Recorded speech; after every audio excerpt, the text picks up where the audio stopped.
Hello friends, welcome back to the channel jobs files in Kannada. ಇವತ್ತಿನ ವಿಡಿಯೋದಲ್ಲಿ ನಾನು intelligence ಬ್ಯೂರೋದಲ್ಲಿ ಏನಿದೆ ಇಲ್ಲಿರುವಂತಹ ಸೆಕ್ಯೂರಿಟಿ ಅಸಿಸ್ಟೆಂಟ್ ಮತ್ತು ಎಕ್ಸಿಕ್ಯೂಟಿವ್ ಪೋಸ್ಟ್ ಬಗ್ಗೆ ನಾನು ಮಾಹಿತಿಯನ್ನು ತಿಳಿಸ್ಕೊಡ್ತಾ ಹೋಗ್ತೀನಿ. ಇದು ಆಲ್ ಓವರ್ ಇಂಡಿಯಾ ಅರ್ಜಿಯನ್ನು ಕರೆದಿರುವಂಥದ್ದು. ಒಟ್ಟು ಹುದ್ದೆ ಎಷ್ಟಿದೆ ಮತ್ತು ಕರ್ನಾಟಕದಲ್ಲಿ ಎಷ್ಟು ಪೋಸ್ಟಿಂಗ್ ಇದೆ ಅಂತೇಳಿ ತಿಳಿಸ್ಕೊಡ್ತಾ ಹೋಗ್ತೀನಿ. ಅದಕ್ಕಿಂತ ಮೊದಲು ಯಾರೆಲ್ಲ ನನ್ನ ಚಾನಲ್ನ ಸಬ್ಸ್ಕ್ರೈಬ್ ಮಾಡ್ಕೊಳ್ಳಿಲ್ವೋ ದಯವಿಟ್ಟು ಸಬ್ಸ್ಕ್ರೈಬ್ ಮಾಡ್ಕೊಳ್ಳಿ ಮತ್ತು ಪಕ್ಕದಲ್ಲಿರುವಂತಹ ಬೆಲ್ ಐಕಾನ್ ಏನಿದೆ ಇದರ ಮೇಲೆ ಕ್ಲಿಕ್ ಮಾಡಿ. ಇದರಿಂದ ನಾನು ಅಪ್ಡೇಟ್ ಮಾಡುವಂಥ ಜಾಬ್ನ ನೋಟಿಫಿಕೇಶನ್ ಮೊದಲು ನಿಮಗೆ ತಲುಪುತ್ತೆ ಅಂತ ಹೇಳ್ತಾ ಇವತ್ತಿನ ವಿಡಿಯೋದಲ್ಲಿ ಇಂಟೆಲಿಜೆನ್ಸ್ ಬ್ಯೂರೋದಲ್ಲಿರುವಂತಹ ಪೋಸ್ಟ್ ಬಗ್ಗೆ ಸಂಪೂರ್ಣವಾದ ಮಾಹಿತಿಯನ್ನು ತಿಳಿಸ್ಕೊಡ್ತಾ ಹೋಗ್ತೀನಿ. Intelligence bureau security assistant executive examination 2025 online ಮೂಲಕ ಅಪ್ಲಿಕೇಶನನ್ನು ಕರೆದಿರುವಂಥದ್ದು. ಬೇರೆ ಬೇರೆ ರಾಜ್ಯದಲ್ಲೂ ಕೂಡ ಅಪ್ಲಿಕೇಶನನ್ನು ಕರೆದಿದ್ದಾರೆ. ಹಾಗೆ ನಮ್ಮ ಕರ್ನಾಟಕದಲ್ಲಿ ನೋಡೋದಾದರೆ 204 ಹುದ್ದೆಗೆ ಅರ್ಜಿಯನ್ನು ಕರೆದಿರುವಂಥದ್ದು. 109 ಹುದ್ದೆ ಅನ್ರಿಸರ್ವ್ಡ್ ಮತ್ತು OBC 31, SC 32 ಮತ್ತು ST 12 ಆ್ಯಂಡ್ EWS 20 ಪೋಸ್ಟಿಗೆ ಅರ್ಜಿಯನ್ನು ಕರೆದಿರುವಂಥದ್ದು.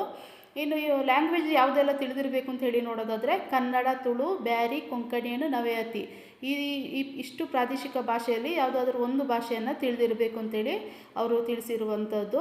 ಇನ್ನು ಆಲ್ ಓವರ್ ಇಂಡಿಯಾದಲ್ಲಿ ಟೋಟಲ್ ಎಷ್ಟು ಪೋಸ್ಟ್ ಇದೆ ಅಂತೇಳಿ ನೋಡೋದಾದರೆ ಟೋಟಲು 4987 ಹುದ್ದೆಗೆ ಅರ್ಜಿಯನ್ನು ಕರೆದಿರುವಂಥದ್ದು. ಅಷ್ಟೇ ಅಲ್ಲ, ಮಾಜಿ ಸೈನಿಕರು ಏನಿದ್ದಾರೆ ಅವರಿಗೂ ಕೂಡ ಅಪ್ಲಿಕೇಶನನ್ನು ಹಾಕಲಿಕ್ಕೆ ಅವಕಾಶವನ್ನು ಮಾಡಿಕೊಟ್ಟಿದ್ದಾರೆ.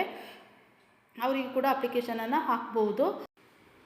ಅರ್ಜಿಯನ್ನು ಆನ್ಲೈನ್ ಮೂಲಕನೇ ಸಲ್ಲಿಸಬೇಕು. ಅವರು 2 ವೆಬ್ಸೈಟ್ ಕೊಟ್ಟಿದ್ದಾರೆ. 2 ವೆಬ್ಸೈಟ್ ಮೂಲಕನೇ ಅಪ್ಲಿಕೇಶನ್ ಹಾಕಲಿಕ್ಕೆ.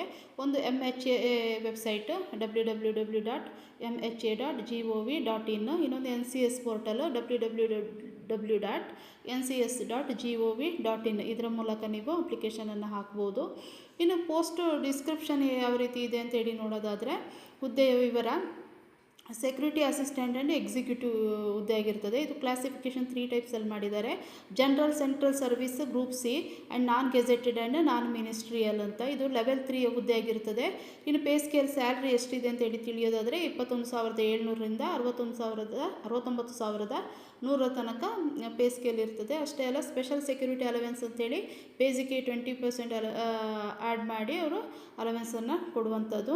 ಇನ್ನು ಎಜುಕೇಷನ್ ಕ್ವಾಲಿಫಿಕೇಷನ್ ಏನಿರಬೇಕು ಅಂತೇಳಿ ನೋಡೋದಾದರೆ ಮೆಟ್ರಿಕ್ಯುಲೇಷನ್ ಅಥವಾ 10th ಕ್ಲಾಸ್ ಪಾಸ್ ಆಗಿರಬೇಕು ಅಥವಾ ಅದಕ್ಕೆ ಸಮಾನಾಂತರವಾಗಿರುವಂಥ ಯಾವುದೇ ಶಿಕ್ಷಣವನ್ನು ಕೂಡ ಪಡೆದಿದ್ದರೆ ಅವರಿಗೆ ಅಪ್ಲಿಕೇಶನನ್ನು ಹಾಕ್ಬೋದು. ಇನ್ನು ಯಾರು ಈ ಜಾಬಿಗೆ ಅಪ್ಲಿಕೇಶನನ್ನು ಹಾಕ್ತಿದ್ದಾರೆ ಅಂಥವರು ವಾಸ್ತು ದೃಢೀಕರಣ ಪತ್ರವನ್ನು ತಗೊಂಡಿರಬೇಕು. ಇದು ಅಪ್ಲೈ ಮಾಡುವಾಗ ಇದನ್ನು ಸಬ್ಮಿಟ್ ಮಾಡಲಿಕ್ಕೆ ಇರ್ತದೆ. ಅದರಿಂದ ಅಪ್ಲೈ ಮಾಡುವವರು ಯಾರು ಇದ್ದೀರಾ ಅವರು ವಾಸ್ತು ದೃಢೀಕರಣ ಪತ್ರವನ್ನು ತೆಗೆದಿಟ್ಕೊಳ್ಳಿ. ಅಷ್ಟೇ ಅಲ್ಲ, ಇನ್ನು ಏಜ್ ಲಿಮಿಟ್ ಎಷ್ಟಿದೆ ಅಂತ ಹೇಳಿ ನೋಡೋದಾದರೆ 18 to 27 ಇಯರ್ಸ್ ಏಜ್ ಲಿಮಿಟ್ ಇದೆ. ಕನಿಷ್ಠ ಅಂದರೆ 18 ವರ್ಷ ವಯಸ್ಸಾಗಿರಬೇಕು ಮತ್ತು 27 ವರ್ಷದ ಒಳಗಡೆ ಇರಬೇಕು. ಇನ್ನು ಅಪ್ಪರ್ ಏಜ್ ಲಿಮಿಟ್ ಎಷ್ಟಿದೆ, ರಿಲ್ಯಾಕ್ಸೇಷನ್ ಎಷ್ಟಿದೆ ಅಂತ ಹೇಳಿ ನೋಡೋದಾದರೆ 5 ಇಯರ್ಸ್ ಇದೆ SC ST ಅವರಿಗೆ. OBC ಅವರಿಗೆ 3 ಇಯರ್ಸ್ ಏಜ್ ರಿಲ್ಯಾಕ್ಸೇಷನನ್ನು ನೀಡಿರುವಂಥದ್ದು. ಇನ್ನು ಡಿಪಾರ್ಟ್ಮೆಂಟಲ್ಲಿ ಏನಾದರೂ ವರ್ಕ್ ಮಾಡ್ತಾ ಇದ್ದೀರಾ ಅಂತೇಳಿ ನೋಡೋದಾದರೆ ಅಂಥವರಿಗೆ 40 ವರ್ಷ ತನಕ ಏಜ್ ರಿಲ್ಯಾಕ್ಸೇಷನ್ ಕೊಟ್ಟಿದ್ದಾರೆ. ಅಷ್ಟೇ ಅಲ್ಲ, ಅನ್ರಿಸರ್ವ್ಡ್ ಕ್ಯಾಟಗರಿ ಏನಿದ್ದೀರಾ ಅವರಿಗೆ 35 ಇಯರ್ಸ್ ಏಜ್ ರಿಲ್ಯಾಕ್ಸೇಷನ್ ಇರುತ್ತೆ. ಮತ್ತು OBC ಅವರಿಗೆ 38 ಇಯರ್ಸ್ ಮತ್ತು SC ST ಅವರಿಗೆ 40 ಇಯರ್ಸ್ ಏಜ್ ರಿಲ್ಯಾಕ್ಸೇಷನ್ ಇರುವಂಥದ್ದು.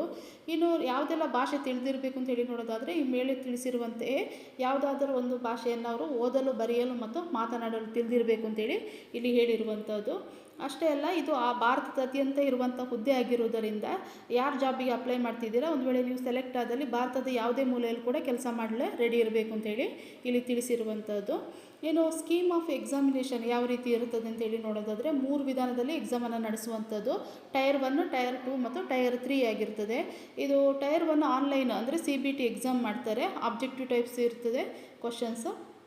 ಅದರಲ್ಲಿ 5 ಪಾರ್ಟ್ ಇರುತ್ತದೆ. ಒಂದು ಜನರಲ್ ಅವೇರ್ನೆಸ್ ಇರ್ಬೋದು, ಕ್ವಾಂಟಿಟೇಟಿವ್ ಆಪ್ಟಿಟ್ಯೂಡ್ ಇರ್ಬೋದು, numerical and analytical, logical ability and reasoning, English language and general studies ಅಂತ. ಮತ್ತು ಇದರಲ್ಲಿ ನೆಗೆಟಿವ್ ಮಾರ್ಕ್ಸ್ ಇರ್ತದೆ. ಇನ್ನು ಟೋಟಲು ಈ 5 ಪಾರ್ಟಲ್ಲಿ ಈಚ್ ಪಾರ್ಟಿಂದ 20 ಕ್ವಶನ್ ಅಂತೇಳಿ 100 ಮಾರ್ಕ್ಸಿಗೆ ಎಕ್ಸಾಮನ್ನು ನಡೆಸುವಂಥದ್ದು. 1 ಅವರ್ ಇರ್ತದೆ ಟೈಮಿಂಗ್ಸು. ಇನ್ನು ಟೈರ್ 2 ಅಲ್ಲಿ ರಿಟರ್ನ್ ಎಕ್ಸಾಮ್ ಇರ್ತದೆ. ಡಿಸ್ಕ್ರಿಪ್ಟಿವ್ ಟೈಪ್ಸು ಅಂದರೆ ಟ್ರಾನ್ಸ್ಲೇಷನ್ ಮಾಡಲಿಕ್ಕಿರ್ತದೆ. ಪ್ಯಾಸೇಜ್ ಕೊಟ್ಟಿರ್ತಾರೆ 500 ವರ್ಡ್ಸದು, ಅದನ್ನು ನಾವು ಕನ್ನಡದಿಂದ ಇಂಗ್ಲೀಷಿಗೆ, ಇಂಗ್ಲೀಷಿಂದ ಕನ್ನಡಕ್ಕೆ ಟ್ರಾನ್ಸ್ಲೇಟ್ ಮಾಡಲಿಕ್ಕಿರ್ತದೆ. 50 ಮಾರ್ಕ್ಸಿಗಿರ್ತದೆ. 1 ಅವರ್ ಟೈಮಿಂಗ್ಸ್ ಕೊಟ್ಟಿರ್ತಾರೆ. ಇನ್ನು ಟೈರ್ 3 ಅಲ್ಲಿ ಇಂಟರ್ವ್ಯೂ ಇರ್ತದೆ. ಪರ್ಸ್ನಾಲಿಟಿ ಟೆಸ್ಟು 50 ಮಾರ್ಕ್ಸಿಗೆ ಅವರು ನಡೆಸುವಂಥದ್ದು. ಈ ರೀತಿಯಾಗಿ 3 ಟೈಪಲ್ಲಿ ಎಕ್ಸಾಮನ್ನು ನಡೆಸುವಂಥದ್ದು. ಇನ್ನು ಕನ್ನಡದಲ್ಲಿ ಎಕ್ಸಾಮ್ ಇದೆಯಾ ಅಂತ ಕೇಳಿದರೆ ಇಲ್ಲ, ಓನ್ಲಿ ಇಂಗ್ಲೀಷ್ ಮತ್ತು ಹಿಂದಿಯಲ್ಲಿ ಮಾತ್ರ ಇರ್ತದೆ. ನೀವು ಇಂಗ್ಲೀಷ್ ಅಥವಾ ಹಿಂದಿಯಲ್ಲಿ ಯಾವುದಾದ್ರೂ ಒಂದು ಭಾಷೆನ ಆಯ್ಕೆ ಮಾಡ್ಕೊಳ್ಬೋದು ಎಕ್ಸಾಮ್ ಬರೀಲಿಕ್ಕೆ. ಇನ್ನು ಎಕ್ಸಾಮ್ ಸೆಂಟರು ಅಥವಾ ಸಿಟಿಯನ್ನು ನಾವೇ ಸೆಲೆಕ್ಟ್ ಮಾಡ್ಕೊಳ್ಳಿಕ್ಕಿರ್ತದೆ. ಅಪ್ಲೈ ಮಾಡುವಾಗಲೇ 5 ಸೆಂಟರನ್ನು ಸೆಲೆಕ್ಟ್ ಮಾಡ್ಕೊಳ್ಳಿಕ್ಕಿರ್ತದೆ. ಇನ್ನು ಕರ್ನಾಟಕದಲ್ಲಿ ಎಷ್ಟು ಪ್ಲೇಸ್ ಇದೆ ಅಂತ ಹೇಳಿ ನೋಡಿದ್ರೆ total 7 place district exam centres ಇದೆ.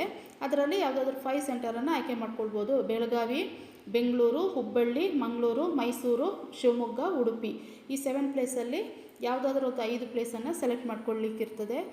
ನೀವು ಅಪ್ಲಿಕೇಶನ್ ಹಾಕುವಾಗ ಕೇರ್ಫುಲ್ಲಾಗಿ ಅಪ್ಲಿಕೇಶನನ್ನು ಹಾಕಿ ಮತ್ತು ಎಕ್ಸಾಮ್ ಸೆಂಟರ್ನು ಕೂಡ ಅಷ್ಟೇ ಕೇರ್ಫುಲ್ಲಾಗಿ ಸೆಲೆಕ್ಟ್ ಮಾಡ್ಕೊಳ್ಳಿ. ಇನ್ನು ಅಪ್ಲಿಕೇಶನನ್ನು ಹಾಕಲಿಕ್ಕೆ ಪ್ರಾರಂಭದ ದಿನಾಂಕ ಯಾವತ್ತು ಅಂತೇಳಿ ನೋಡೋದಾದರೆ 26/7/2025 ಜುಲೈ 26 ಅಪ್ಲಿಕೇಶನ್ ಹಾಕಲಿಕ್ಕೆ ಪ್ರಾರಂಭವಾಗಿರುವಂಥದ್ದು. ಆಗಸ್ಟ್ 17ಗೆ ಲಾಸ್ಟ್ ಡೇಟ್ ಆಗಿರ್ತದೆ. ಚಲನ್ ಪೇ ಮಾಡಲಿಕ್ಕೆ 19th ಆಗಸ್ಟಿಗೆ ಲಾಸ್ಟ್ ಡೇಟ್ ಇರ್ತದೆ. ಇನ್ನು ಈಗ ಹೇಳಿದಂತೆ ಆನ್ಲೈನ್ ಮೂಲಕನೇ ಇದು ಅಪ್ಲಿಕೇಶನ್ ಹಾಕುವಂಥದ್ದು. ಅಮೌಂಟ್ ಕೂಡ ಅಷ್ಟೇ ಪೇ ಮಾಡಲಿಕ್ಕೆ ಆನ್ಲೈನ್ ಮೂಲಕನೇ ಪೇ ಮಾಡುವಂಥದ್ದು. ಅದರಿಂದಾಗಿ ಲಾಸ್ಟ್ ಡೇಟ್ 26 ಪ್ರಾರಂಭವಾದರೆ ಆಗಸ್ಟ್ 17ಗೆ ಲಾಸ್ಟ್ ಡೇಟ್ ಆಗಿರ್ತದೆ. ನೋಡಿಕೊಂಡು ಅಪ್ಲಿಕೇಶನನ್ನು ಹಾಕಿ. ಇನ್ನು ಕೆಲವೊಂದು ಜನರಲ್ ಇನ್ಸ್ಟ್ರಕ್ಷನ್ ಕೊಟ್ಟಿದ್ದಾರೆ, ಅದನ್ನು ನೀವು ಓದ್ಕೊಳ್ಳಿ. ಅಪ್ಲಿಕೇಶನ್ ಹಾಕಲಿಕ್ಕಿಂತ ಮುಂಚೆ ಏನೆಲ್ಲ ಇನ್ಸ್ಟ್ರಕ್ಷನ್ ಇದೆ ಅದನ್ನೆಲ್ಲ ತಿಳ್ಕೊಂಡು ಅದಕ್ಕಿಂತ ಎಲ್ಲ ನೀಟಾಗಿ ಓದ್ಕೊಂಡು ಆಮೇಲೆ ನೀವು ಆ ಜಾಬಿಗೆ ಅಪ್ಲೈಯನ್ನು ಮಾಡಿ.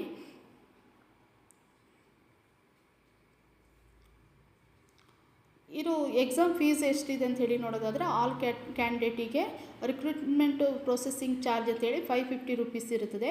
ಮೇಲ್ ಕ್ಯಾಂಡಿಡೇಟ್ ಏನಿದ್ದೀರಾ, ಅನ್ರಿಸರ್ವ್ಡ್ ಇರ್ಬೋದು, EWS ಇರ್ಬೋದು, ಅಥವಾ OBC ಕ್ಯಾಟಗರಿ ಏನಿದ್ದೀರಾ, ಇಲ್ಲಿರುವಂತಹ ಮೇಲ್ ಕ್ಯಾಂಡಿಡೇಟ್ ಅವರಿಗೆ 100 ರೂಪೀಸ್ ಅಡಿಷನಲ್ ಫೀಸ್ ಅಂತೇಳಿ ಚಾರ್ಜ್ ಮಾಡ್ತಾರೆ.